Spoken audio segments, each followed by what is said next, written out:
Each one of you is requested to kindly turn on your cameras so that it is an interactive session for us all.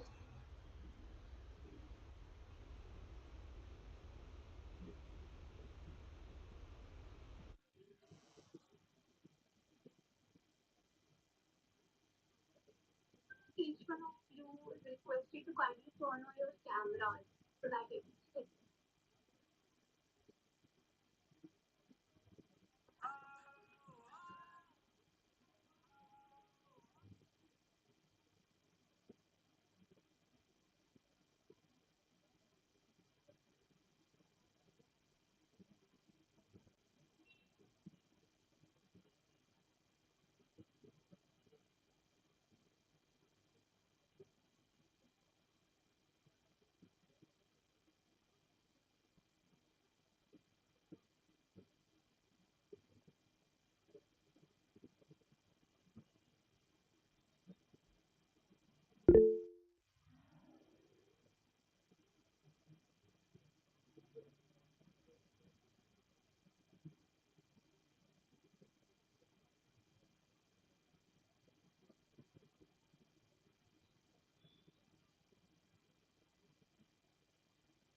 Hello everyone.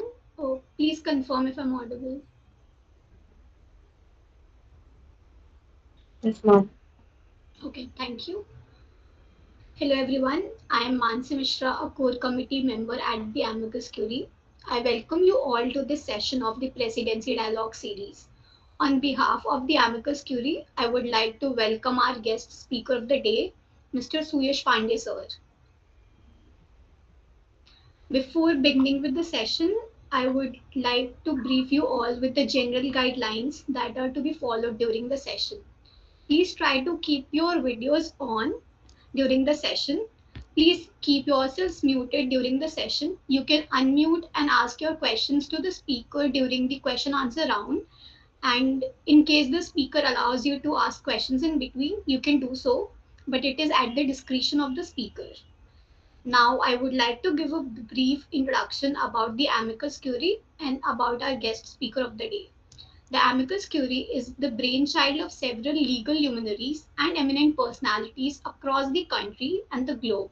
The Amicus Curie is a dream online platform which aims at proliferating legal knowledge and providing an ingenious understanding with cognizance of various fields of law to make sure that legal knowledge and experience penetrates to every nook and corner of the ever growing legal fraternity. Through ambitious and studious legal brains across the country, the Amicus Curie aims at providing valuable contribution to contemporary legal issues, along with the development in the omnipresent field of law to the masses. We are also registered under the Indian Partnership Act 1932 and Ministry of MSME, Government of India. The Amicus Curie is presently the eighth largest legal website in India, We are connected to more than 20,000 law students from across 60 plus law schools in India. Now, talking about our guest speaker of the day, we have with us Mr. Suyash Pande sir.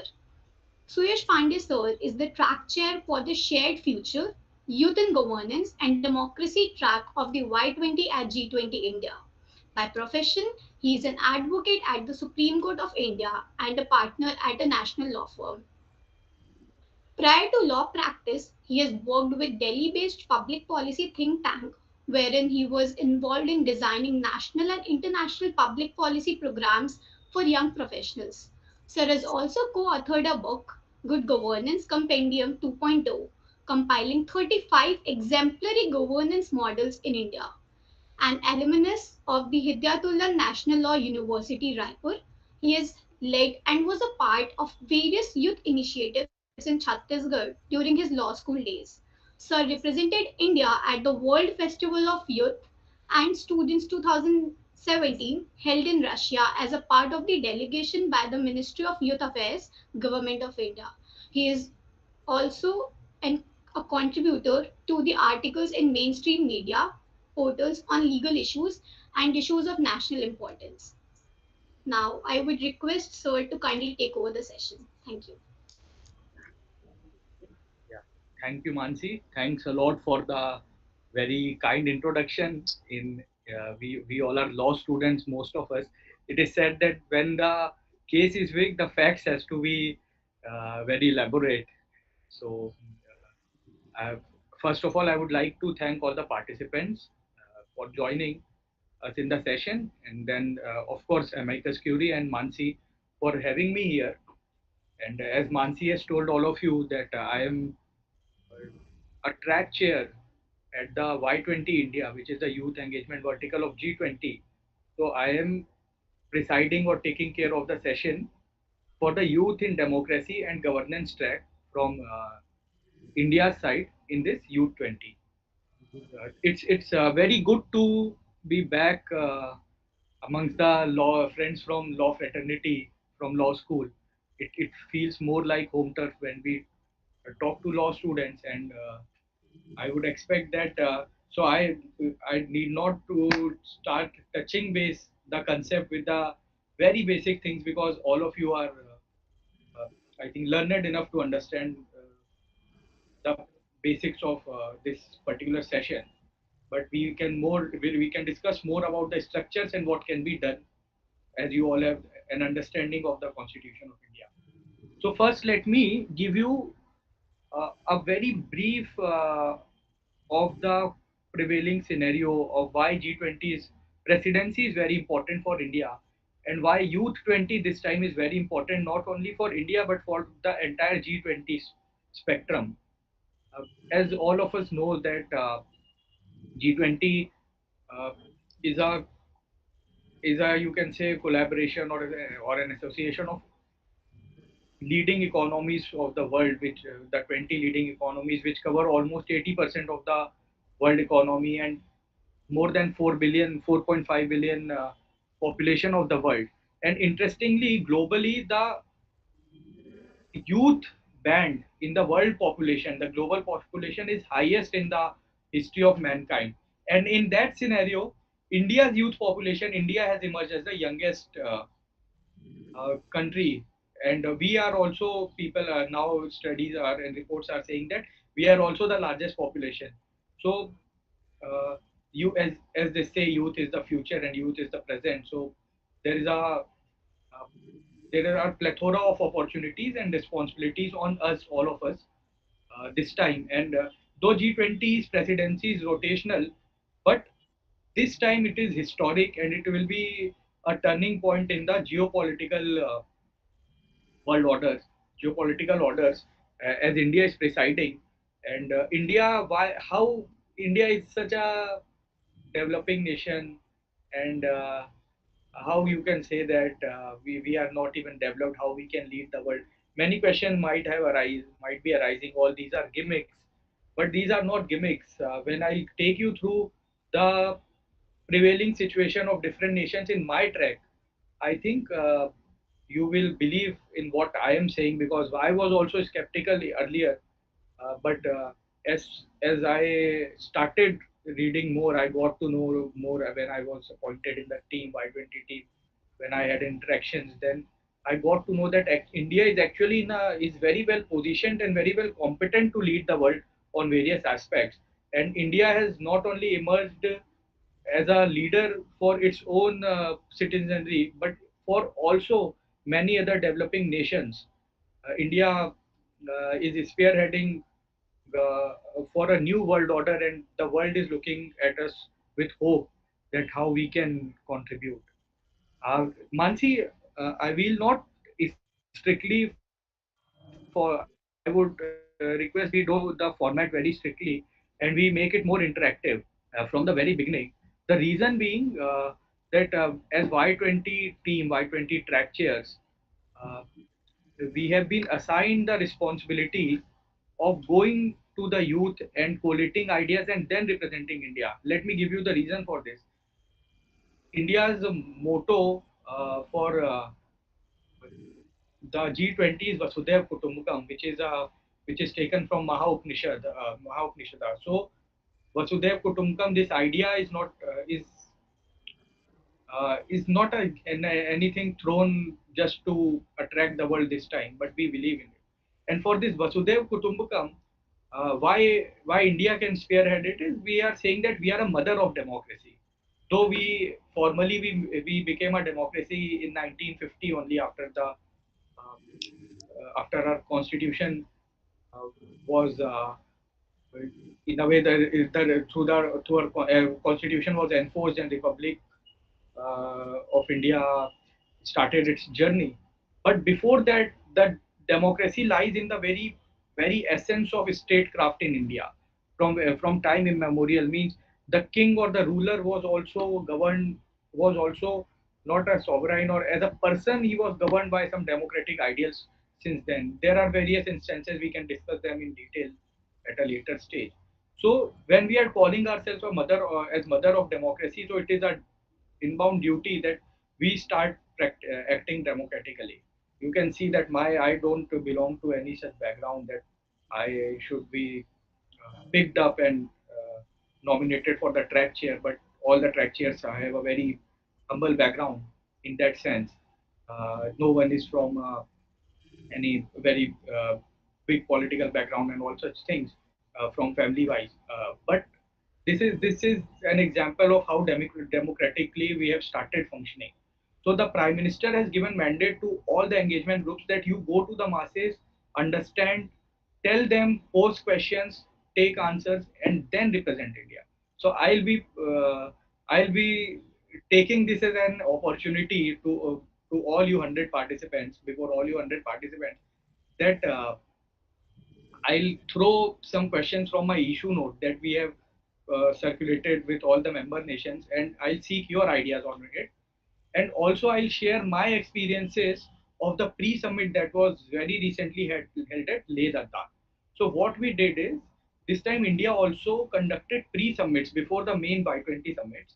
And in this pre-summit, for the first time, India invited all the member nations and the invited nations to India. We went to Leh for 3 days. We were there. We had very interactive and very uh, intense brainstorming on the issues. So, for the structure, we made a issue note, and that were circulated, and everyone contributed to it. And people also suggested that some things can be added, and what are the solutions. And in my experience, India was having solution to a lot of challenges being faced by different nations.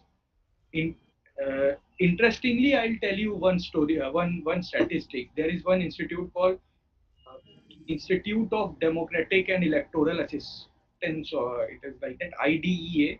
It's a very renowned think tank from Stockholm. India does not have any control over it, and it shows that in the Western liberal democracies, the interest of youth is declining. Means only 47% of their youth, yeah, no, 43% of their youth actually votes of their youngsters, and the figures are highly discouraging in the age group of under 25 years. And in India, we have seen in the last 1.5 decades that youth is taking more active participation in politics. So they were amazed to know that at one point where in the developed countries the youth participation is declining, how a developing nation like India, herein youth participation is increasing in politics and overall. When we got independence, we had 43% literacy, 22% women literacy, and then 50% voting rate, 50% of the registered voters.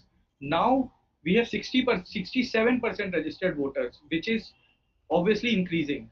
So these are some of the figures which also gives a sense of encouragement that as a democracy, we might be facing some domestic, you can say, aspirations that needs to be meted out. But as we have emerged as and evolved as a very rooted democracy. Two other nations also started their democratic journey with us. Two neighbors. One is a failed state, that's Pakistan, and the other China. It's a single party system, and they have appointed their president for lifetime. So you can see that how much democracy and freedoms we enjoy, and it's right time to actually listen to the world, show them our model, and also see that where we need to be, where we can take from them. So we in our issue note, we have discussed on youth participation in democracy and governance. So when we talk about youth participation in democracy and governance, from our understanding, uh, we have uh, classified it into several sub themes. The first sub theme is youth participation in legislature and politics. Second sub theme is youth participation in policy and governance. Third is uh, youth participation in community governance. And the fourth one is institutionalization of youth training in leadership, because training or readying the youth for taking up leadership positions is very important. So I will seek your ideas. I will brief you about the prevailing scenario, the challenges faced by us, the challenges faced by you. I would like to listen to that. And also I'll also share the challenges that were thrown by some other member nations as those were discussed. And I will be more than happy to listen to your views on that, and also to answer your queries. So let's start with youth participation in politics and legislature. So it is said that the representation or the senate or the parliaments or legislative bodies should be a microcosm of the society. Means it's, if not exact representation, there should be adequate representation. You all are law students, so we in constitution we have heard the term adequate representation. Means every section of the society should have an adequate or reasonable representation in the lawmaking or any part of the government structure. In that sense, uh, in youth in legislation and politics, the world average for legislatures under the age of 30 is 1.5%. Okay, in their parliament. The world average for legislature under the age of 40 is 10%. In India, I would not say we are doing great, because we have a largest youth population. But in India, we are doing way better than many of these nations. Like we are 13% as of now. We have 71 parliamentarians who are under 40 years of age. But interestingly, these average figures, most of the nation lies below 6%, under 40. So in that sense, how youth participation can be enhanced in politics and legislature. Now, from you people, I would like to listen that what are the challenges faced by all of you. How many first you can do a raise of hand? Let me, yeah, let me change the this screens so that I can see more faces. But yeah, I can see more faces. All of you are requested to turn on your camera so that I can see your faces, or you can raise hand in the chat box also. How many of you want to be in politics or lawmaking bodies, the primary lawmaking bodies, the panchayat, the Vidhan Sabha, the Lok Sabha? One raise of hand I can see. Two, three.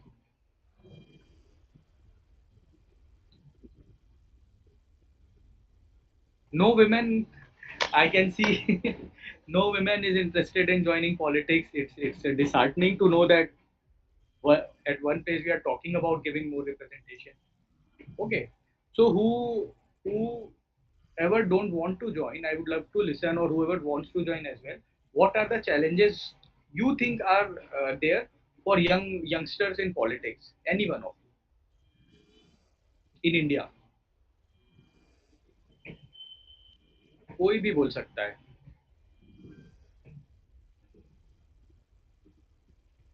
Aditya Kumar, would you like to speak?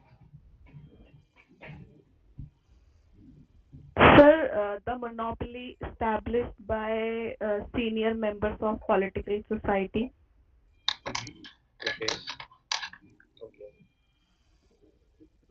Absolutely, you're not wrong that whoever is there at a powerful position doesn't want to leave it. This is a challenge for others. This is an entry barrier for others.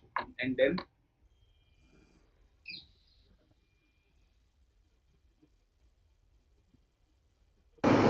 The challenge of experience, like other members of the political parties have much more experience than the younger professionals people. okay, so is this a challenge that if a more experienced person is there? Yes, yes, sir. We need to learn more from the people, so it can be so much of low. Okay. See, one experience comes from age and time, and one experience comes from the intensity of work and the good work, hard work that you do. So, uh, partially, I would definitely write your suggestion, and then again, anyone else? So most basic challenge is nepotism, I think. Nepotism by political parties. Okay. Yes. What kind of nepotism you're saying? So like the ancestral heirs who are like in the politics, like Rahul Gandhi, the Congress party, their ancestors, their like fathers, mothers, and then their sons, then their daughters, they all come into the party and they acquire like a seat. We don't have enough opportunity to like get there. We need enough connections, or if we are powerful in our area, or if we have lot of money, then only we can get there. Okay, money is also very important. Yeah. Someone else was also saying something. I think there's a disbalance, as in like the senior member they has more experience, and the juniors one they'll be more they'll be knowing more about the Gen Zs. So in future, I guess we have the upper hand, but right now it would be disbalanced. Very important point that the people who are there, they don't know about what the Gen Z wants now. We are also, I mean, people from my who were born in 90s are also old. It feels older now as the Gen Zs are taking up. Very good. Of course, all these suggestions are there, and I'll give you a very interesting thing. Example I'll share that I shared with the foreign delegates as well. That there is one member, very young member of parliament from Bangalore, 30 years old, 29 years old. He was in parliament. So when in discussion with some of the youngsters, he realized that neither he has a very good saving, neither his friends. They had the habit of saving money in terms of investing money in mutual funds, in SIPs, and all those things. So he realized that in last 5 7 years after he started his profession, so if he would have saved only 5 or 10,000 rupee per month in SIP, he would be having a good corpus. But there was no one to understand this thing. So this is something which is being faced by youngsters in our generation. Our previous generation had a different upbringing and different said that there were not much investment opportunities, and the dynamics of finance were different, economics were different. He raised this thing before the Parliament of India about financial literacy, that it is much required for the youth, for the Gen Z, for the millennials, and everyone. It is the right time that the government should take steps. Ministry of Finance and Ministry of Education should take steps this was very well welcomed by the young people in the ministry as well. So this is how it works, that if there is a synergy in the society and in the lawmaking bodies and enforcing bodies, so it works well. This is why we need more youth in parliament. Yeah. Sa- Satwa wants to speak something. Yeah, please. Sadhaka, sir. Uh, Mm. Hello, sir. I want to add on by saying that in our country, politics is often related with sentiments and votes are often secured with using religion and caste. So for youngsters or youth, it becomes difficult to secure delegate position. very important and very pragmatic approach, means a point you have, observation you had, that there are some barriers like caste and religion and other things which restrain you. So who how how the dynamics of electing leaders work, how the leaders are elected, can anyone tell? Very simple answer. Who How the leaders are elected? by casting votes. By votes. And how they get a ticket from a political party, people vote either for the leader or for the political party. So it is the ultimately it is the voter uh, which is at the core, which can push the system, which can make it evolve the way it wants. See, the leaders are the reflection of society, as my friend said, that caste dynamics are there, religion dynamics are there, muscle power as dynamics are there. So it's a reflection. And when we see that wherein more youngsters are voting, it is seen. Where more youth has come out to vote, more young leaders are getting tickets from that particular constituency. See, a political party will never give a ticket to someone who will lose the election. Okay, agreed or not? If someone disagrees, so you can. Yes, sir. So a political party will only give a vote to that person who can win. A person who can win, uh, the voters decide that who will be the winner. So a person who can win has to go to the voters, and the voters are also the voter as a citizenry is if its awareness level is raised, if their understanding is raised, so you will see that uh, overall the candidate selection is also influenced by that. Very interestingly, one of the political parties in India, one rule that they made very recently was that in their youth wing, in their national and state level youth wing, they will not position to anyone who is under the age of 35 years. Okay. पहले युवा presidents or youth wing presidents used to be 40-45-year-old uncles. Okay. And now some leaders are yuva since last 15-20 years. So but when this move was made, so this was the other parties were compelled to follow this feat. And you can see that now if more youth are working in a political party, so obviously within party also their voice strengthens, their say strengthens. So this is one thing in a way that increase the voter turnout, evolve in a way that you can do. What all, what, anything else from your side? Then I'll move to the next question. See, these you just think about your neighborhood elections or whatever things you have seen there, and then we can discuss on those lines, because these things are real things, not theories on paper. Then also there is in foreign delegates, they posed a challenge that people there are not aware if anyone is interested in politics. They don't know how to proceed. Do we have anyone like this here?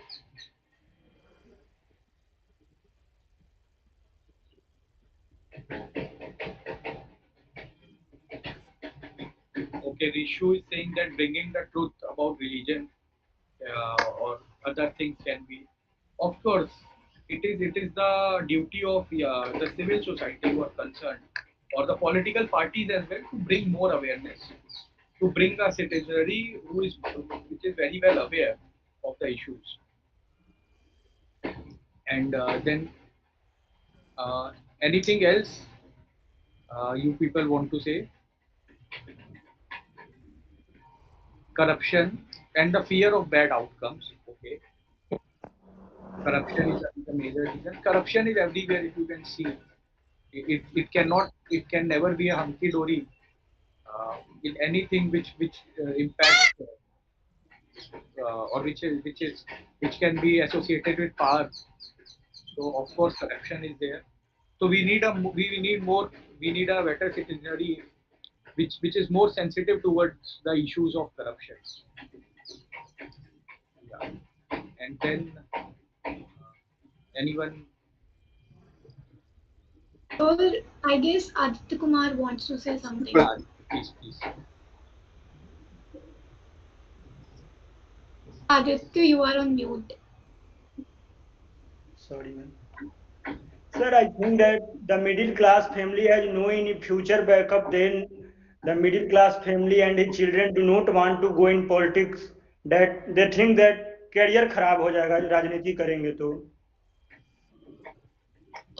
हाँ बिल्कुल, आपकी बात बहुत सही है कि लोगों को फैमिली से सपोर्ट नहीं मिलता है क्योंकि करियर के चैलेंजेस होते हैं और अनसर्टेनिटी होती है and it demands money, it demands your full time in politics.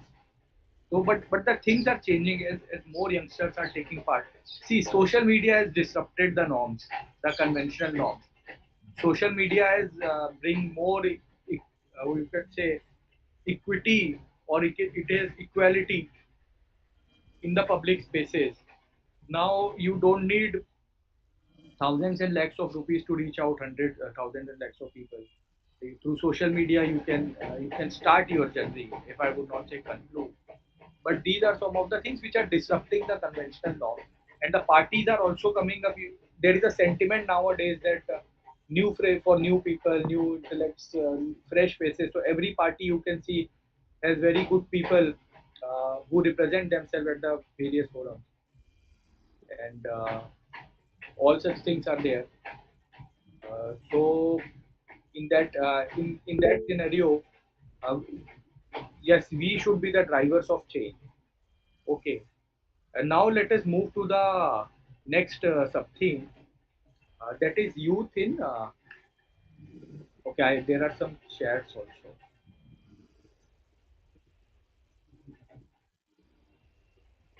Suhani has a very good input that youth is being often underestimated or asked to shut up, that you don't know nothing, you don't know anything. But yes, uh, I think that it's time for the youth. If the youth voters are there, so they will listen to us, and it's now our time to say that boss, this is our turn, and सिंहासन में हमको भी जगह दो अगर खाली नहीं करो तो. Okay. Okay, Anirudh, we can take up these questions, Anirudh, in the end. This is not, I think, in line with the present discussion. Okay, then we'll come to the youth in governance and policy. The next sub theme was youth in governance and policy. See, this is the पहले हम लोगों ने सुना था कि there were uh, police states. Can anyone tell what were the police states? पहले की जो स्टेट की थ्योरी होती थी.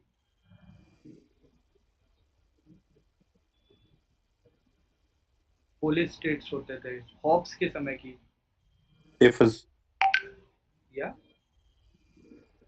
या Arsalan, please tell.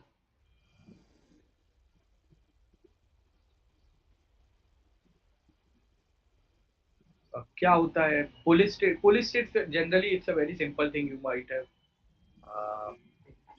read in your political science or some other classes, that wherein the duty of the state is only to provide security to its citizens from external aggression and from internal disputes. But state was not there in your life to regulate things, to regulate the market, or to ensure equality within the state. They just used to, the state duty of state was just to take to provide security from external attacks. Then the idea of this idea evolved. The idea of statecraft evolved. Then it kept on evolving. Then we had Jeremy Bentham coming up, so and India also parallels were there, who talked about that state should ensure maximum happiness for maximum number of people, and some very other theories. Similarly, then Matsya न्याय was there in India, which said that बड़ी मछली मत्स्य न्याय होता है कि बड़ी मछली छोटी मछली को ना खा पाए, बड़ी मछली छोटी मछली को खा जाती है, तो वो मत्स्य न्याय कहलाता था। तो स्टेट की ड्यूटी होती थी कि उसको प्रिवेंट करना, to prevent the weak people in the society when it comes to state's function within the state. Then we came to the welfare state. In welfare state, what we saw is that it is the duty of state to take care to uplift the life of the people. To it was the there is an emphasis on the principles of equity there, that people now you can see state is taking care of everything, your education, your health, uh, your house, uh, your shelter, then your employment, and giving you a lot of you can say freebies in that sense. It is a welfare for the welfare of man. State's duty is to ensure the welfare of its people, its citizens, and its people. Then now the new paradigm of governance is good governance is wherein uh, there is a there is a involvement of people in the decision making process. This is the new paradigm of democracy, wherein people are actually part of decision making processes. This is for good governance, and India is actually spearheading this thing. You will no, not I would not say that only India is doing this thing, but in such way large nations, if you will see the top nations in terms of population, India is actually doing very good in good governance. In it has started involving its citizens in the decision making process through various things. So when we talk about good governance, how youth can play a major role, how youth can be involved in democracy. I'll give you some of the examples that how like there are appointment of young professionals in every ministry nowadays. At every level, young professionals are being involved in that governance processes. Then there is a policy of Government of India which came in 2016, that every enactment or every legislature that will be tabled by any ministry in the parliament, it has to be open at least for 30 days for public consultation before tabling it. So it's called legislative consultation draft. They circulate. You can go to the ministry's website. You can give your inputs. Then MyGov is an excellent example. Uh, in terms of volume, there is no other portal in the world which seeks ideas and suggestions and contribution of people in governance processes. Then you can see now a lot of work of the ministries is being outsourced to different organizations, voluntary organizations, NGOs, think tanks. So in that manner, youth participation or participation of people is being ensured. A lot of volunteering activities are being you can say introduced, like wherein you can go and volunteer, like the Nasha Mukti Bharat Abhiyan in implementation of policies, or it can be Prime Minister Research Fellowship or the Good Governance Fellowship across India in various states. So these are some of the examples. Now I would like to listen to your views on how youth can be involved in the governance and policy process. How would you like to get involved?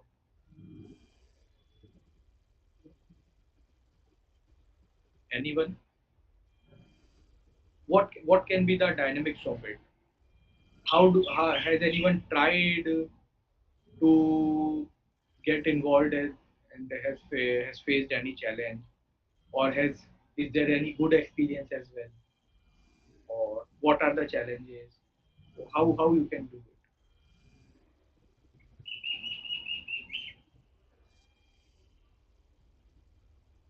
Anyone?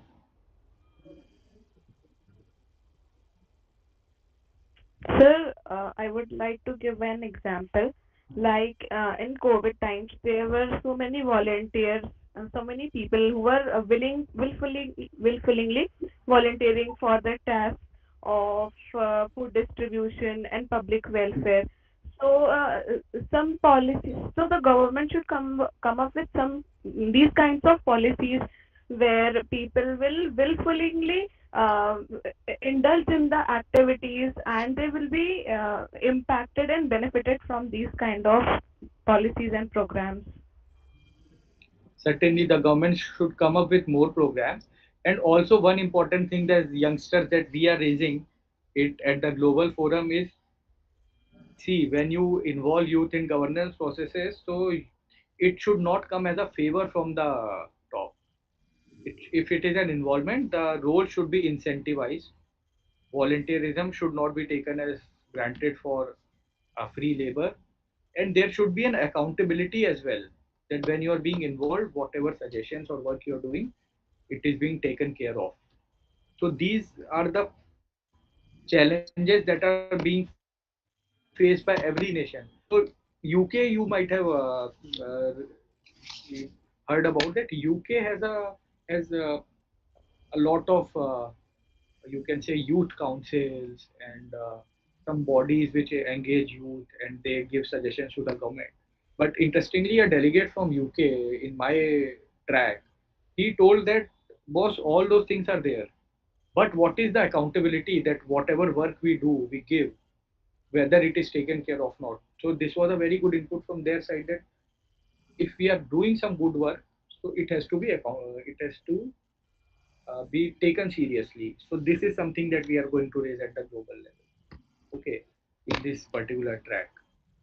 And anyone else wants to contribute?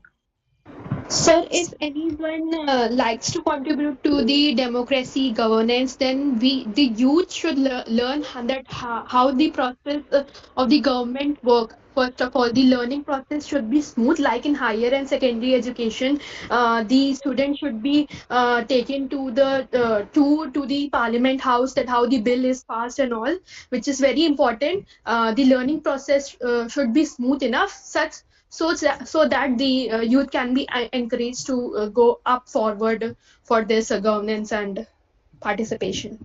Excellent point, Prashasti, you have made. I can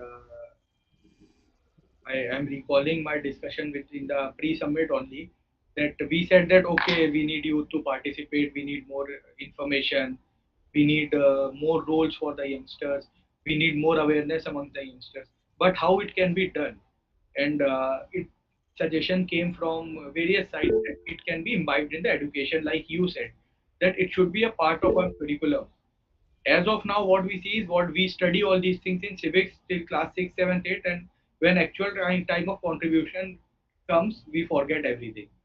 So it should be in our curriculums, it should be in our training. The new education policy has come up with a lot of innovation, wherein such things should be incorporated along with the other things. And I think if the people are well aware about the processes, so they when they sign up, so a momentum is built, and then things are done. A very good suggestion, Prashasti. I'm thankful to you. Yeah, Anushka wants to say something. So I wanted to share one good experience of mine. Like when I was in school, my school used to conduct youth parliament, where where they used to acquaint younger generations with practices and procedures of parliament. So that was one good experience I had in my school, and I would really like to share that so that more colleges and more schools should conduct it. It's really very helpful. Yeah, So that's all. very good point. We youth parliaments, I think, are more relevant than events and any other thing, because it Yes. exposes you to the relevant issues wherein you can actually contribute, you can understand, and then it creates more awareness. And once you are an aware citizenry, your representatives will also be cautious. They will be more. They will be on their toes.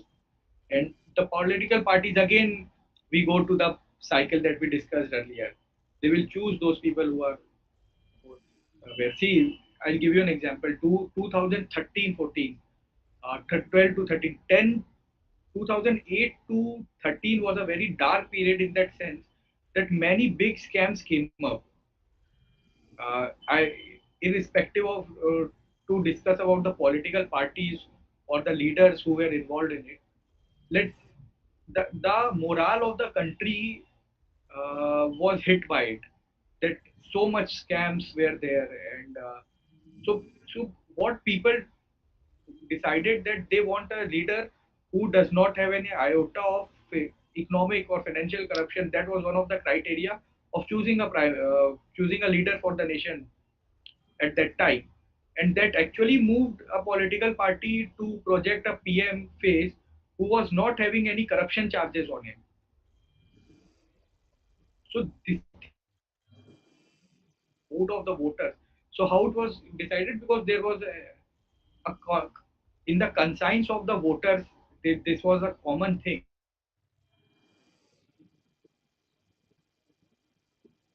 Corrupt in that sense is there in when a more aware citizenry will be there on way to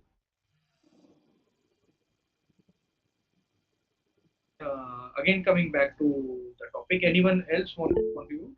Gorisha. Actually, my point is before introducing politics, the youth should feel accountable and informed. If we take a point, we know that nepotism is very common in parliament and all. So even if the ancestral kids are getting high up in the parliament, they are not getting hires. So if they stand up for some issue, they should be feeling responsible to stand up for the same issue. But even if the child should feel responsible for the issue, that he himself even if the youth is Certainly, the leader should not. This is very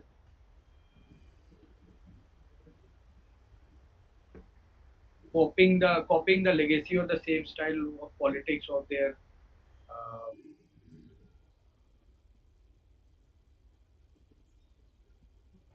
so wherein they are getting irrelevant, they are being discarded by the voters in this present time, and wherein they are changing. So good people are also coming. That every dynasty is it can will be a bad leader, you cannot say. But if the voters are more conscious, then they're coming up. You can in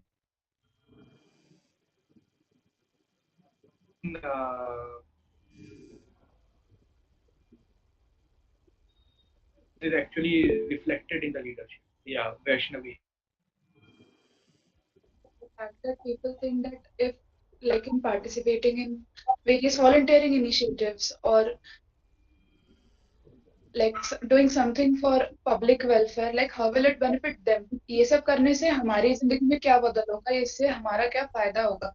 So this particular outlook needs to be changed. And also adding to the point mentioned by a fellow just right now, that many a times, like the youth tends to follow the ideologies which their like the parents follow or whatever their family follows. Many a times they do not have much exposure, or like not more than exposure, but they do not have much area to think on. They are just like grown up with that particular ideology and they just tend to follow that thing. So like parents either impose their ideology or may not impose their ideology many a times, but these things of like what is in there for us, this kind of an attitude hampers like even getting into some good initiatives which are actually beneficial. Yeah, very important point, Vaishnavi.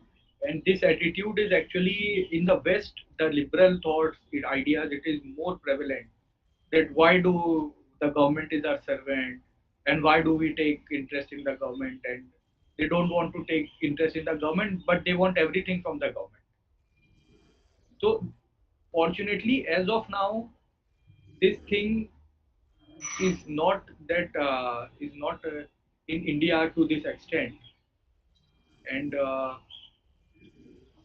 but for the upcoming generations, we need to be more cautious that how we train them.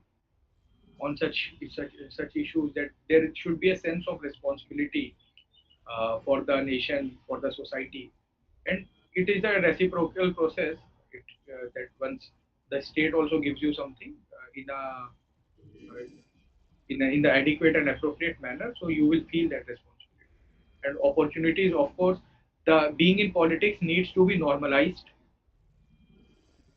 That success in politics should not be taken to that next level that you have become god, and failure or struggle in politics should also not be taken as something that you have failed in your life. So, like other things we do, of course, politics is a greater service because it is more taxing. It needs more commitment, but it has to be normalized, and it will come with time.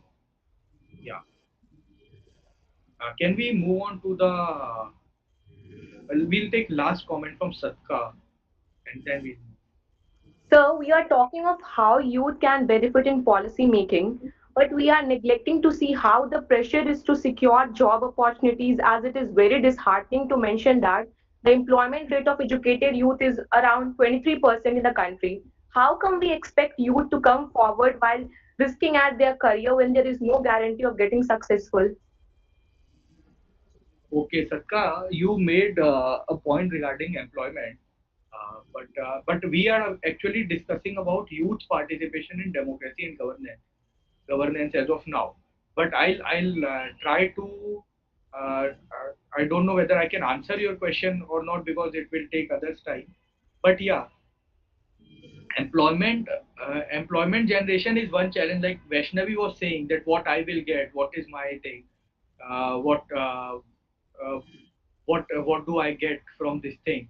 So then role of youth in democracy comes in when you want to shape the future of your nation, of your state, of your fellows together for you want to work for it, and your employment and other things comes to you when you want a better life for yourself first, then your family, and then for the society. So both of these cannot be seen with the same lenses, and uh, job opportunities and other things are altogether a different discussion, I think, as of now. But we can take this thing up in the last, if we are left with some time. So Okay. basically that limits the participation of youth in the policy making. See, we are talking about creating more space for the youth in the governance structures. Like earlier, there was either you clear a government service, or you are a youngster, very lucky youngster, you get a chance to win the parliament. So you are one of those old people who are there as a youth face in the governance. But nowadays, government is being how we can democratize government, how we can involve more youth in governance practices, how we can take the voice of the youth in the decision making. We are talking on that aspect, and this is very important point you made, that if you are self sustainable, then you can go in politics. That is very important. But overall, going comparing the job market and comparing this thing is, I think, for now we can keep it for a discussion after the question, because that is not much relevant as of now. Okay, for this particular discussion, I'm not saying that you are raising a very important point, okay, that concerns most of us, but for this is a very niche discussion, then we can take this thing up later. Okay. uh, and okay, now let us move to a very interesting thing, very interesting sub theme that India has presented to the world. This is youth in community governance. See, community in India are something which we can say that it is these are our unique institutions and organizations, uh, which are unknown to the world mostly. And even if they are known, they have not been able to replicate. We have communities in India which dates back to more than 10 centuries. आप लोग सुनते होंगे ना, 1200 साल से trust चल रहे हैं, वो ऑर्गेनाइजेशन चल रहे हैं। वैसी कम्युनिटीज भी हैं हमारे यहाँ, two communities which are doing service to crores of people, which have lakhs and crores of members. and these communities don't have one parameter of its organization or its structure or its identity. It can be based on a spiritual identity. It can be based on a regional identity. It can be based on an identity of some old king or some old organization which is continuing till now. It can be based on an identical cause. Anything, but such communities, the world in most parts of the world, such communities don't exist. In most, see, when I was going through the when I was reading through various communities and organizations in different parts, so I saw that in most of the countries and in countries like UK and Canada, they have there the civil society or some NGO or organization wants the state to give them money to make their to do some activity. But in India, the communities are self-sufficient. Please pause yourself. Can the admin pause? Yeah. This admin, please pause.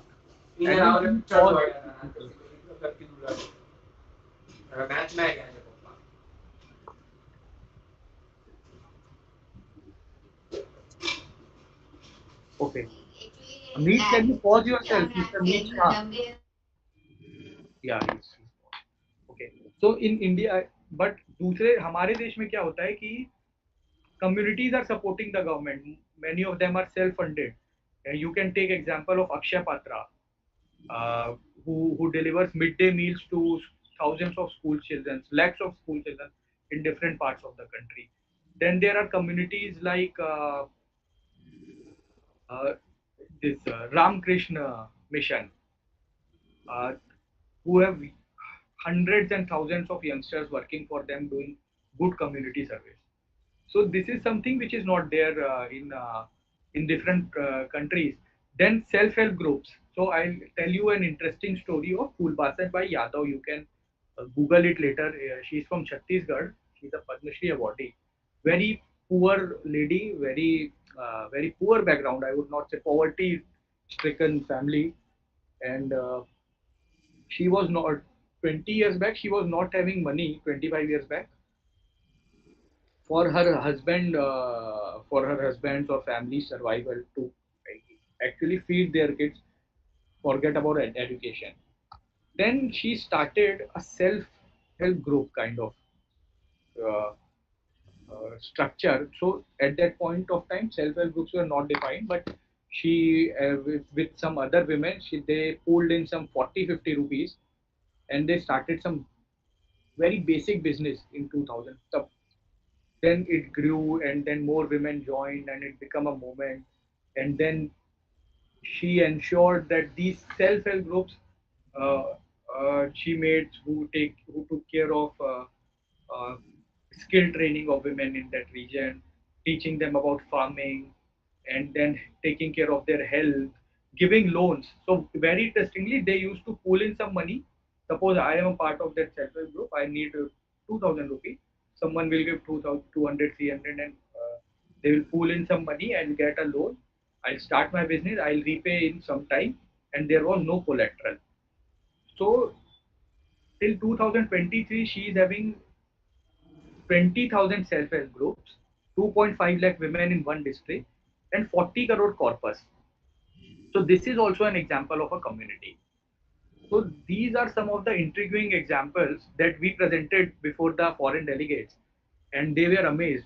Another thing was, so these communities can be from are of two types.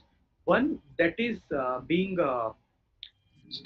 established by the citizenry group of people, like-minded people, institutions coming up and working and supporting the state. Second kind can be the state also can establish communities. There is a community called Nehru Yuva Kendra Sangathan, वो ministry of youth affairs के अंतर्गत आता है. आपने NSS का नाम सुना होगा. NSS is also community. World's largest youth community है एनएसएस, अगर आपको पता हो. Then there is one in There is one community started by a very young politician. It is called Youth Can Lead. Okay, so in that part, they do they do very good sessions like you people do on AI and awareness, and very interesting topics they cover through digital mediums, wherein the youth does not get any education, or there is dearth of such topics to be discussed in the formal educational structure. Then they also organize football matches for the students across the city. They also do good governance yatras, and they also support. They do government exam coaching for the students, like a community. So India is a very interesting this thing, the legacy of good communities coming up, and it should not be seen as in through religious lenses only. There is a hospital, Gorakhnath Hospital in Uttar Pradesh. So they do they do treat people from all the religion. If you will talk to the locals there, so we uh, we presented it before the world, and it was very welcome, very well welcome. Now the team is collaborating more how we can actually get it pushed through the communique and get it represented at the G20 summit. So this will be one big achievement for the Y20 India. So any comments on this particular thing? Any comments, additions, ideas, any community that we should explore, any other parameters that we should consider, your experiences, anything? Sir, I like to add on recently the news was the Australian somewhat university, Deakin University, establishing its campus in Gujarat, and it's a very good idea. But why not India's government is not strengthening its own lower level campuses lower universities to strengthen them and make that much possible that there is no need of any other university to come in India and work for our students. And Very good point that we need state of art quality education, and uh, uh, see, having the best of universities as an aspiration is very good, and it should be there, that our best person should get in that institute, and who is not getting should go to the second best outside. That should be the aspiration, but not allowing or not having other institutes coming in India, not welcoming them, should not be a good idea, because education is something which actually facilitates intermingling, and it has certain economic dynamics, and trade, and a lot of things, geopolitical scenarios are also associated with it. And India, we had Takshashila University at that point of time, which is one of the world's first universities wherein foreign student hostels were there. Nalanda is one another example. And now people go to Harvard and Oxford, Cambridge. So the Harvard or Oxford or Cambridge of the world should not, our Indian university should not be less than them. That is a must-have aspiration, and we can reach there. But India is also working on this thing, that we have started opening our chairs or centers in different universities, in US, in Duke University, or many other universities. There are chairs by Indians wherein they facilitate chairs for Indic studies. Then there are, in two universities, in the government of India is funding two centers wherein Gurbani or Gurmukhi, in Gurmukhi and Gurbani, there is research on Guru Granth Sahib is going on, and we are engaging foreign scholars. We are also funding universities on Uddek and Vedic studies worldwide. Okay, so this exchange of ideas and education should be increased and continue. Further, any more comments and questions?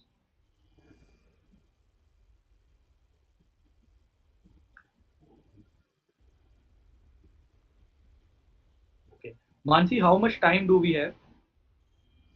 So we can extend this to 20-25 minutes more. It's up to the audience. I would love to hear And from them, and let's see.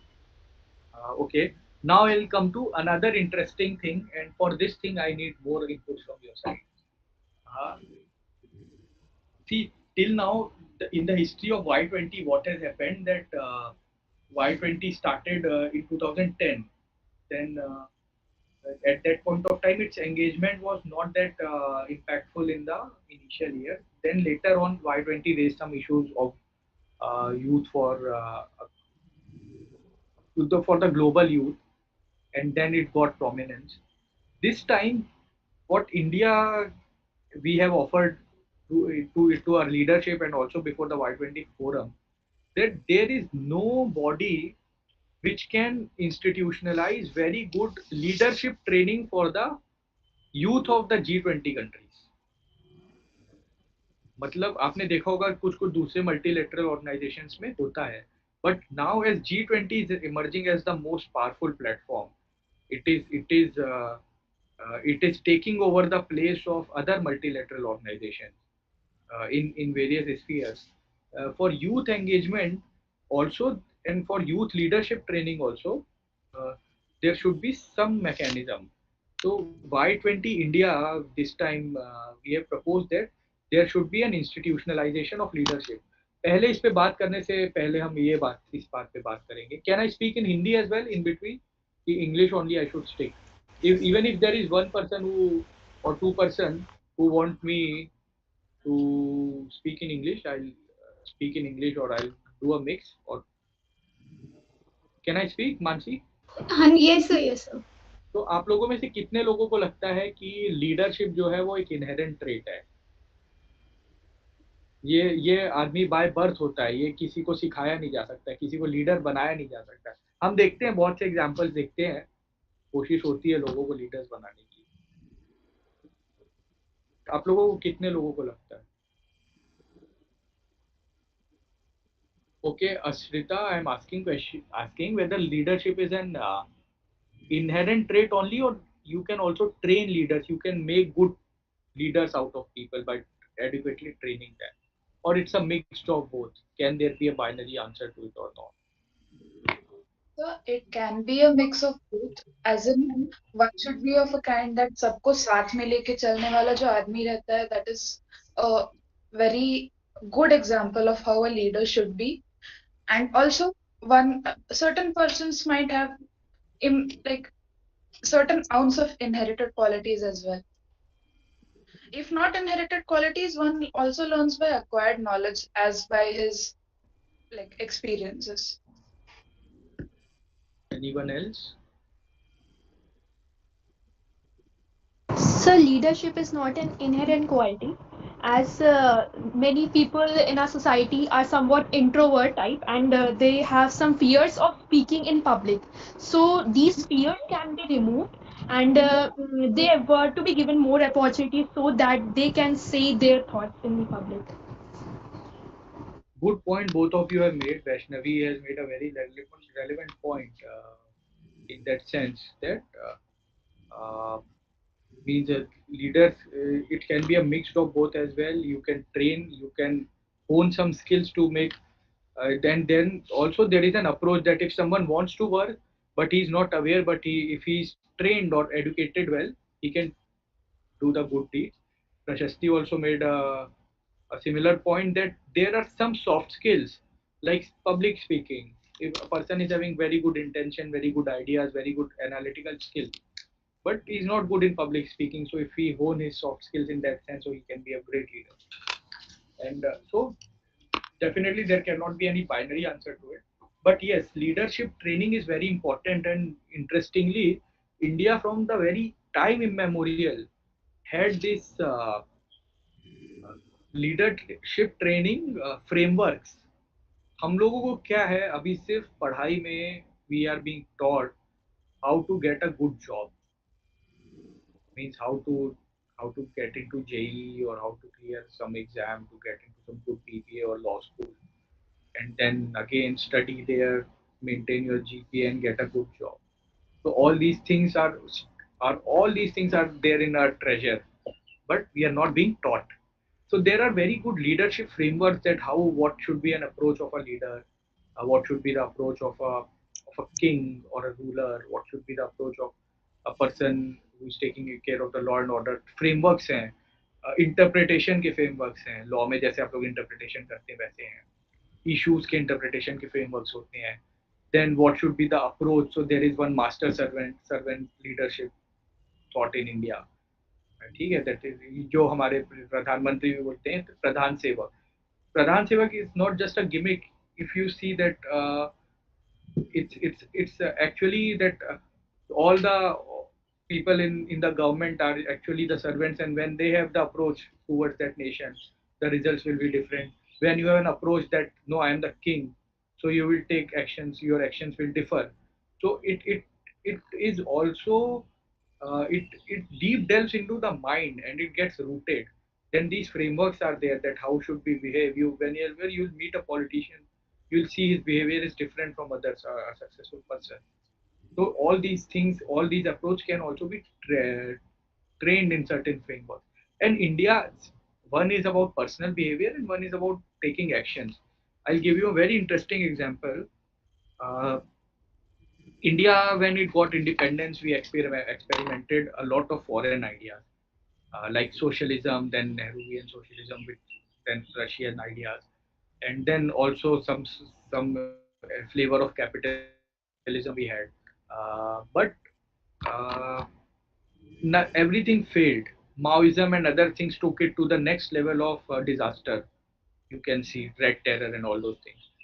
So India was not having something which fits in its own priority. Socialism was successful in those states which had a different situation. We were a very rich nation historically. Then we got plundered. Then we were poverty stricken in 1950s. So the attitude of our society was fragmented in different styles. The psychology of the society was different. The needs of the society was different. Then we adopted socialism as it is. It started failing after a point of time. I'm not saying that socialism is bad or something, but it has to be our own solution for our own problems. It cannot be a foreign idea. Then the concept of Antyodaya came in. Mahatma Gandhi gave us the concept of Sarvodaya. Then it was Antyodaya was uh, coined by Pandit Deendayal Upadhyay, but it was not something that some one person has come up and written it down. It was there since time immemorial, from the concept of Daridra Narayan. It's not just something to be said in temples. Uh, but Darid Narayan means consider the lowest person in the lowest rung of the society as God also. So once you will treat a person as a God, you will treat him equally or you will treat him above. So consider the approach of one person, one leader who consider I am the prime minister or the chief minister of a state, and I consider these all poor people as my servants, or they are at my mercy, or the lower people who are lower than me and I have to do them a favor. Consider my attitude, and consider my attitude if I am the chief minister, and consider them that it is my duty to that he is my priority in my policies, in my treatment. Okay, so my actions will also change once my priorities will be changed. So this idea of Antyodaya, it simply says that whatever policy the government makes, its impact should be gauged or scaled by considering that how it is affecting person standing in the last line or the last person standing in the line. Then nothing religious or civilizational or sentimental about it.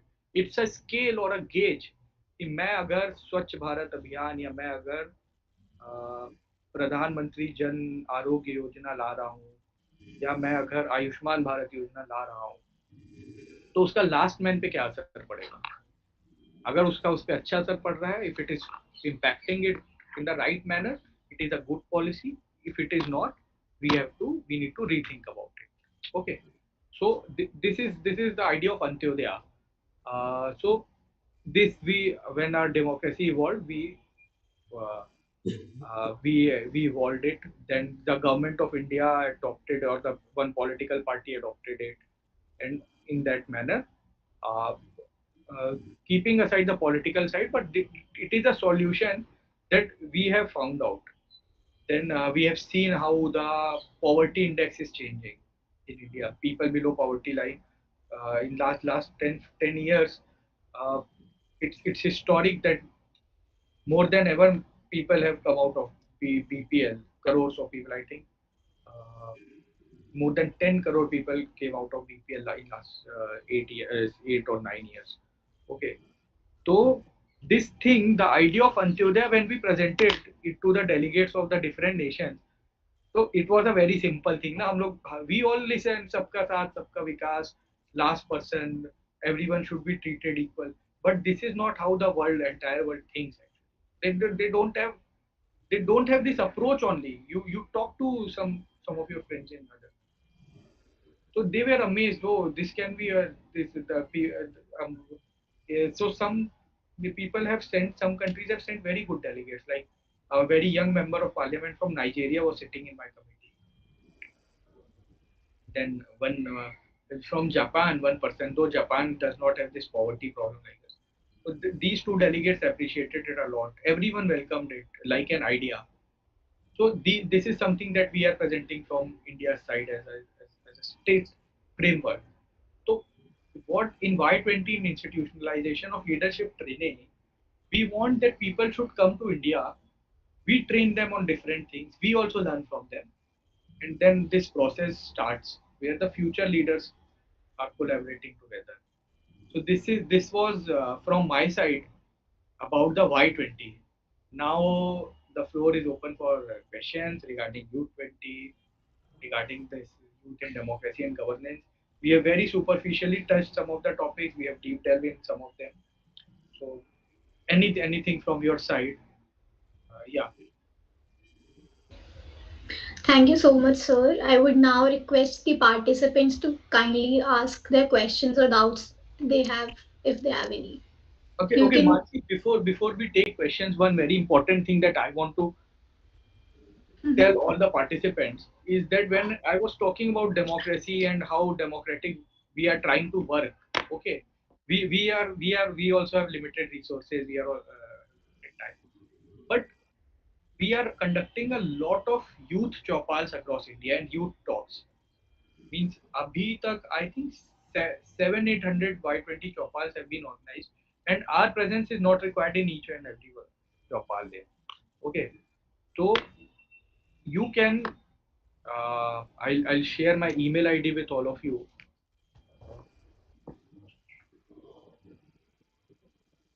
here, and you can also conduct youth chopals in your respective places, institutes, colony. We'll give you a format. You can collaborate with us so that you also get this thing an approval, and it becomes official. And you can also organize a youth chopal in your respective places, and you can discuss these topics and give us some suggestions and aware the youth about this. Is indeed a great opportunity for all of us to actually make ourselves, make our citizenry more aware about all these issues. Matlab, if we are saying we are leading the world, our own people should also be aware. So it's you all are very well read. You or you all can understand English. How many people can in India can understand English? What is the percentage? Can someone tell me? English speaking लोग कितने India में?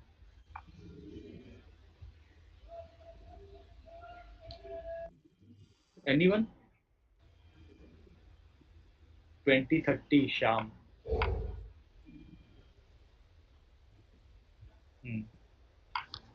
Maximum 10% लोग को समझ में आती है और 2 से 3% अच्छे हैं बोलने में. Only 2 to 3%. 10% can understand. So there are different figures. So this is just an estimate. So you people are already in those top 10%, even if we go by the highest figures. Okay. So it's your inbound duty uh, uh, to not on the basis of your understanding of English, but on the basis that you have access to the digital mediums. You are studying in very good uh, colleges and institutes, that you also go out, conduct youth chopal, conduct Y20 events, Y20 talks in your campuses. If you want any good speaker from our side, or you want some good senior person to come to your institute, you please write down to us. We'll facilitate it. But it's a great opportunity for India to tell the world that we also exist, and we are giving them a new world order. Definitely. We are giving them a new world order. Like there were two power centers earlier. Then now we are talking about Vasudev Kutumbakam. People had only three options: go with US, go with Russia, or non-aligned, or go with both of them. Now we are telling that everyone is there. India has proved in Ukraine crisis, and India has proved that how this approach can also work. So it seems that we should strive to become part of it. We should continue and contribute. Now I will take up questions. Thank you. Thank you, sir. I would request the participants to please unmute yourselves or type in the chat box any queries or any particular questions you want to ask, sir. This is your time.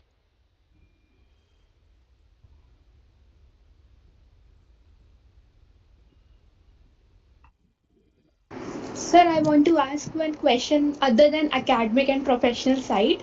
That what was your experience in the Ladakh meet that was conducted, and what the meet contains, and how it is organized, and what people suggest, and what their views on different topics. Please, some experience on that. Thank you, Prashasti.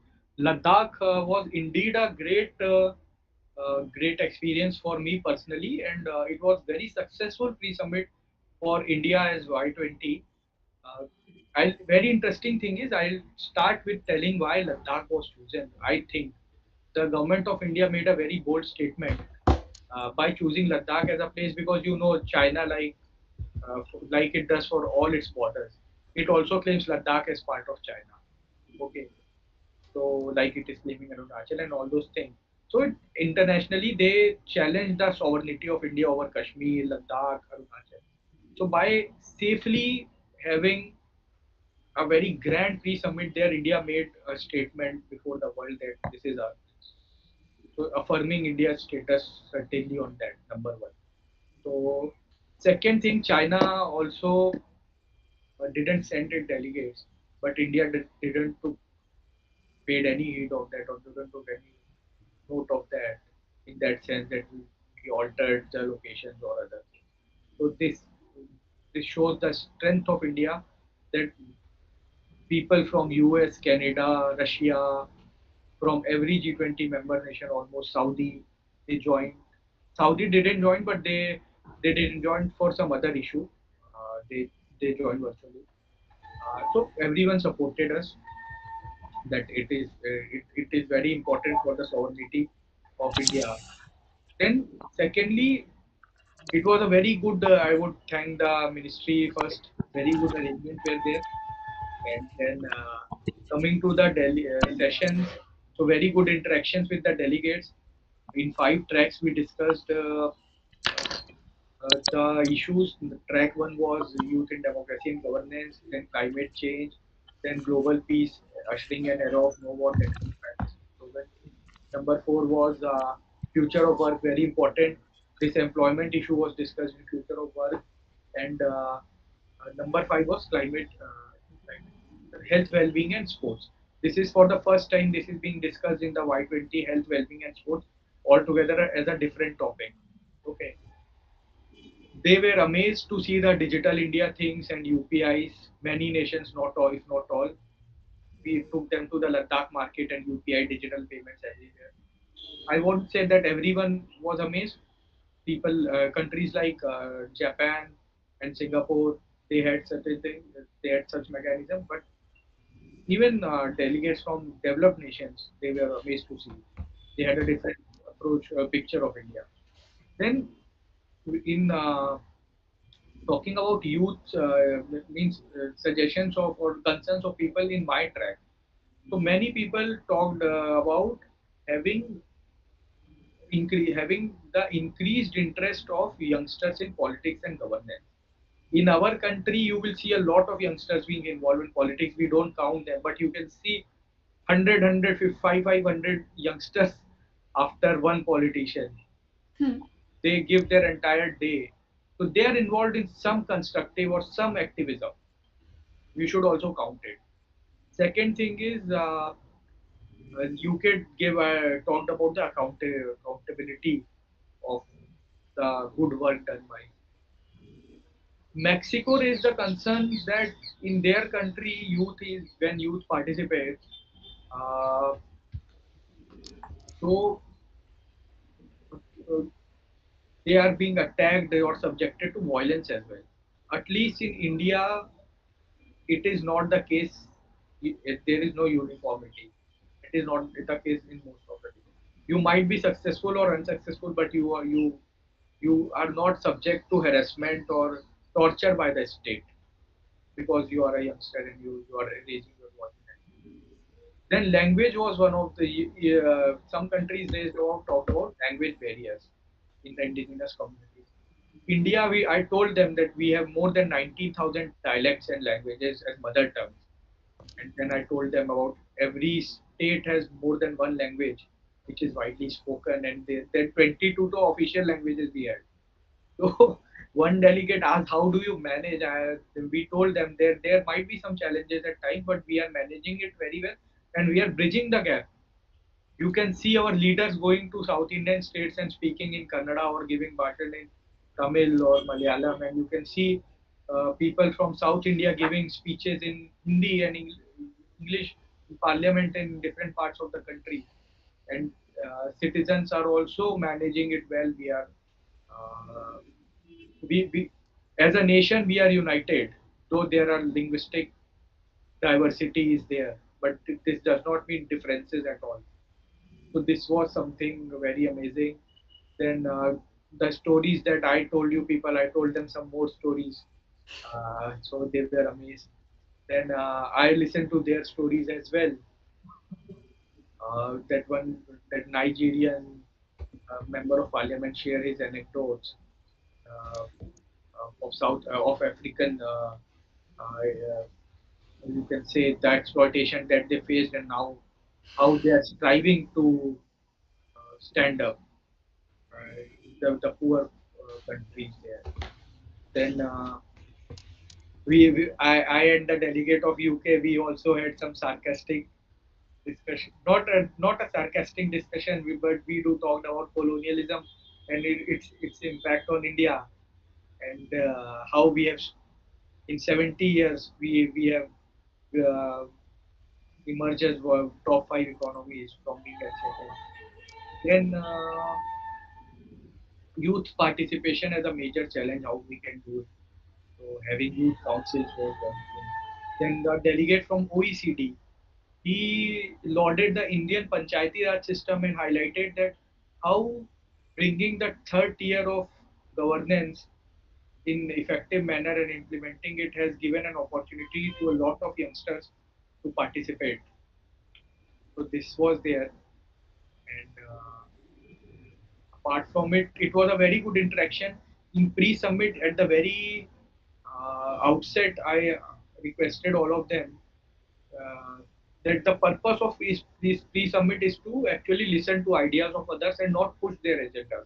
Generally, what happens in these multilateral meetings or international forums is every nation has an agenda which is crystal clear to them. There is very much lesser space for negotiation. Everyone wants to accommodate and push for their input for their agenda. But here we compelled and we were successful in making every one of them to listen to each other's talk. So that was a good end. Now we are collating all the suggestions and we'll be presenting and then we'll start negotiation for that. So this was my experience of Ladakh. Thank you, sir. Yeah. Thank you, sir. So another question has come up to us on the similar lines that who, according to you, is an emerging superpower from the G20 countries if we look at their youth governance? If we look at the youth governance, there can't be no other answer than India. But Okay. India needs to be more prepared, more responsible, more empowered uh, from within and from the government structure as well. But because see, a sentiment of being Indian youth or having a clarity about India's priorities. Uh, Wherever you go, whichever part of the world you go and work, you increase India's soft power. Okay, so any nation wherein Indians are working in, suppose giving them a good human resource, they will not be averse to India's position. They can't afford to do. So we have to make ourselves such powerful. We don't have we are just a machine or an organization or entity to give cheap labor.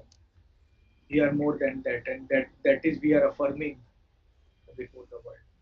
Yeah. Next. Thank you, sir. Any other questions, ideas, comments? Hi, sir. Sir, Hello. Hi, Shyam, please ask. Sir, I have a question like how can one begin his political journey? Start getting involved in politics. No, so where to start? Okay, so it depends on your situation, your scenario. How do you want to start? If you want to start with the grassroots politics, if you want to be more in electoral politics, then you have to start with your constituency, get an idea about the priorities of your area, see whether your ideas align with any political party, or you want to start your own political party. You are free to do that as well in India, but then you can start working with a political party. It's always good to work with political party there at your area.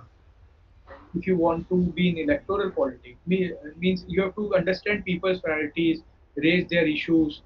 You have to come in their eyes, get their work done. No one wants money from politicians. Not everyone wants.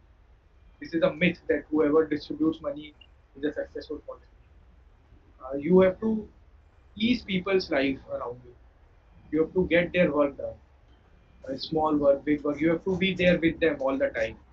You have to be with them all the time in their good and bad times. You have, so they must feel that you are their person, you are their representative, and then I think you will be successful. This is from my limited exposure, and also a very good opportunity in getting involved in politics is nowadays in political parties is getting involved in their policy or intellectual wings. Okay, so you can be a part there in the policy teams, intellectual teams. They have different names, professional teams, and there you can work with the sangathan, with the organization of the party. You can work. So you will not contest elections, but you will support the party with your intellect and with your skills. So this parties do give priority to such people, and every party wants good people. You can see the list of Rajya Sabha. Most of them are those people who have never contested an election. Okay, you can see Mr. Ashwini Vaishnav, though he was a bureaucrat, but there are many others. Okay, thank you, sir. Most of them. sir, I have a question. Yes. Sir, I just want to know, like, how can as we as students or we as youth can be a part of this pre-summit that is happening across the country, and how can we be contributed and how can we participate in those pre-summits? Okay. Is there any way? Pre-summit was one such event with the foreign delegates in which only official representatives or appointed people from India went in Ladakh. Apart from it, the main summit will be in Varanasi. Let's see how the ministry plans for the participation of youth. But apart from it, the Ministry of Youth Affairs is conducting 14 consultations across India. You can go to the Y20 website. I'll just give you the link of the website here. Okay. So this is being controlled by Ministry of Youth Affairs. Here in these universities they are organizing events, so you can check the dates. You can approach these universities that you want to be a part of the consultation. Okay, and so herein you can get involved. Apart from this, various other colleges and events are doing programs in collaboration with the Y20 Secretariat. Various talks are being organized. Like this talk is also a part of such feat. Virtually, we are connected, and you can be a part. And if you want a more active role, you can organize Y20 chopals or Y20 talks or Y20 brainstorming sessions, like I told you. You can have some representatives from our team. We can also get you in touch with some of the good speakers that you want, senior people. Okay, and you can organize such events. So, but actually, I'm asking like if we want to be part of the main G20 that is to be happen for the September month, then can we be a part of it? Can we attend it? Because I guess that would be happening in Delhi itself. See, the main G20 summit, main G20 summit is a different thing. The main Y20 summit will be held in Varanasi in August. Okay, in that the delegates, 5 delegates of from India have already been appointed. 5 track chairs have already been appointed. Y20 Secretariat is making a team which is doing these things, consultations and other things only. So in you can become a part of such chopals, or you can organize such chopals or consultations. In that manner only. For Varanasi, the policy is not yet decided at how many people will be there, because the population of youth in India, again we were discussing, we are the largest in the world, so very difficult to accommodate a lot of people. So these subsidiary events only, Y20 is engaging the youngsters. Right, sir. So, Thank you. Yeah. Any other question?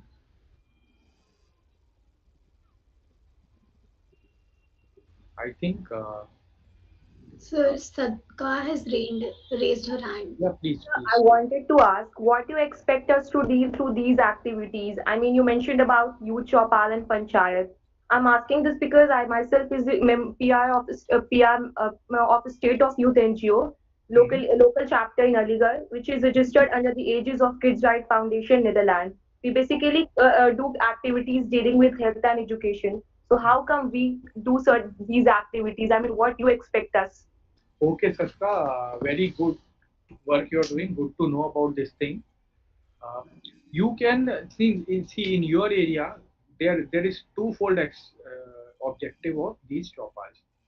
Number one is going to the youngsters, telling them about these issues. Okay, like raising awareness. So this is a good opportunity. People also do take part in Y20 G20 events. They are interested in knowing this thing, and this is a very relevant platform to discuss these issues. Okay, so you can make them more aware.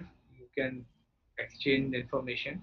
Second thing is, whatever ideas that you get from them, you can collate that and send it to us, the Y20 Secretariat. So relevant ideas you can send to the track chairs. Uh, like I have noted down many things from today. So I do this thing, and all the track chairs are at least doing this thing. That wherever they go, they whenever they find something good, they note it down. So then we'll make India's document or communique inputs for our different sessions. So we'll incorporate such things. So that would be a great help if you can also collate those reports and share it with us. Okay, but it has to be try to make it as brief and as crisp as possible, so that easier for us to document. And So how can we reach to you? I've shared my email ID with you. Okay, thank you, sir. Thank you so much. Most welcome. I'll share it again. Suyash Pande at white20india.in.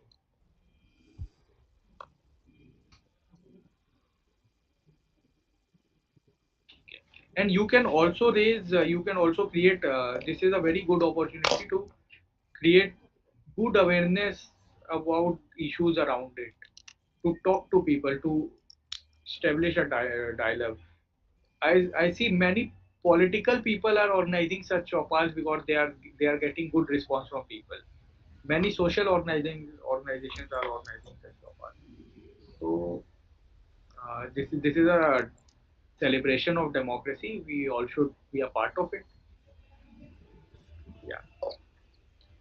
Sir, another question that has reached us is what are your views on the fact that increasing involvement of youth in politics might result in decrease of youth investment invested in education?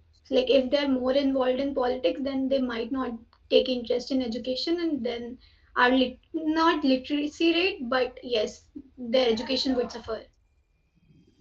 See, it, uh,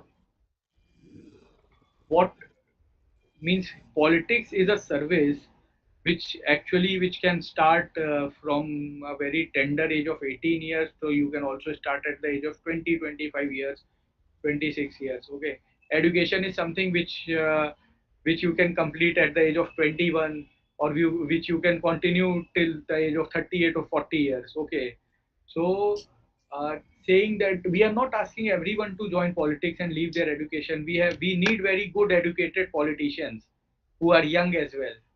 So we need those people who can be mix of all these things, and who has interest in this service. And it cannot be you. It is wrong to say that one person uh, cannot study while doing politics. But yeah, it suffers. It takes time. But I don't agree with this particular proposition also only.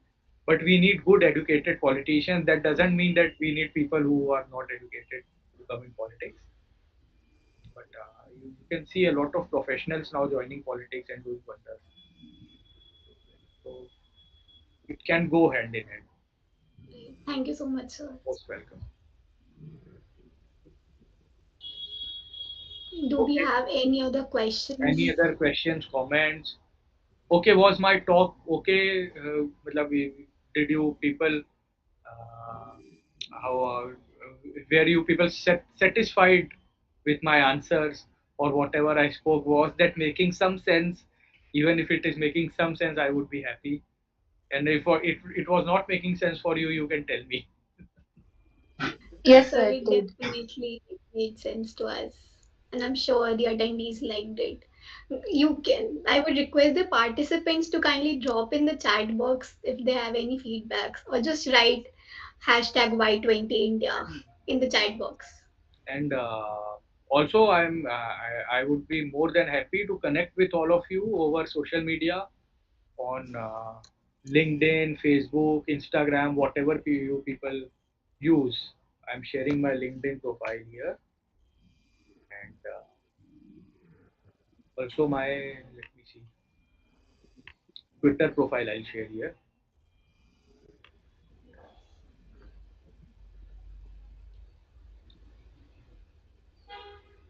So we can connect there and continue. And email ID I've already shared. Okay.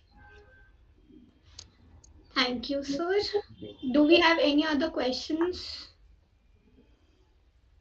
We are receiving so much appreciation in the chat box, sir, Okay, for you. thank you very much. Okay. Okay. Now I would like to now let's proceed towards the end of the session. I would like to thank Suyash Pande sir for his invaluable time and for actually taking in efforts for helping the amicus curie in getting other people on board with us.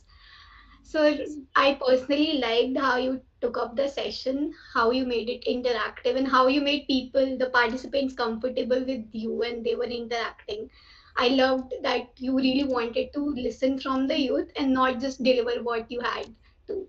So that was one particular thing that made all of us, really happy. And it was a different thing that happened on our platform today. I So know na, I am also a lawyer na. Lawyers want to speak. They have so much content to share. right, sir.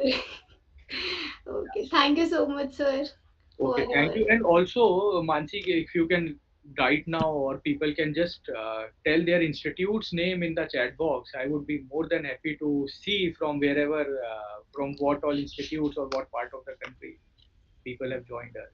So you can I brief. would request the participants to kindly type in the chat box their institute Like names. I am from HNLU Raipur. I'll start. So we are already receiving responses. अरे वाह, very good. ILS, SLS, Vanistali, AMU, Bharati Vidyapeeth, Calcutta. अरे very good reach you people have, Micah's view. Very good. Lloyd, So we have almost more than Yes, 60 sir. plus law schools on board with us. We have He- he- collaborations with them also. Very I good. we our founder is also here. Rupam sir, are you here? I would like you Yes. to throw some light on this. Thank you so much, sir, for your session, sir. I Yeah, thoroughly thank you, enjoyed your Mr. presentation. Rupam. Thank you. Thanks for having me here. Very good work you people are doing. Thank you so much, sir. Thank you for your time, sir. Looking forward for more such session and collaboration with Y20 and you, sir. Most Thank you, sir. good participation. Thanks everyone for joining, and let's connect soon and let's do some good work. Let's do some good contribution together. Namaste. Namaste. Thank you so much, sir. Thank you, sir.